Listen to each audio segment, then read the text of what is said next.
मोहिते पाटलांनी पक्षात आपली ताकद दाखवून दिली आहे। लवकरच स्थानिक स्वराज्य संस्थांच्या निवडणुकीचे पडघम वाजणार आहेत। या निवडणुकीच्या पार्श्वभूमीवर राष्ट्रवादी काँग्रेस शरद पवार पक्षाच्या सोलापूर जिल्हाध्यक्षपदी पंढरपूर तालुक्यातील मोहिते पाटील यांचे कट्टर समर्थक वसंतराव देशमुख यांची निवड करण्यात आली आहे।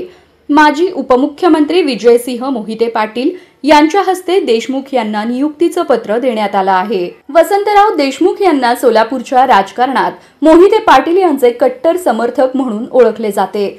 मोहिते पाटलांनी स्थानिक स्वराज्य संस्थांच्या निवडणुकीच्या पार्श्वभूमीवर राष्ट्रवादी काँग्रेस शरदचंद्र पवार पक्षाच्या जिल्हाध्यक्षपदी आपला माणूस बसवून पक्षावर पुन्हा एकदा वर्चस्व मिळवण्याच्या दृष्टीने वाटचाल सुरू केल्याचं दिसून येत आहे।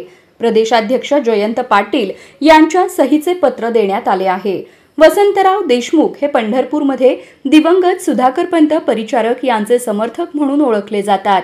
पंढरपुरात ते परिचारकांसोबत असले तरी देशमुख यांचे राजकीय गॉडफादर मोहिते पाटीलच होते हे अनेकदा दिसून आलं आहे। लोकसभा निवडणुकीपर्यंत ते माजी आमदार प्रशांत परिचारक यांच्या सोबत होते।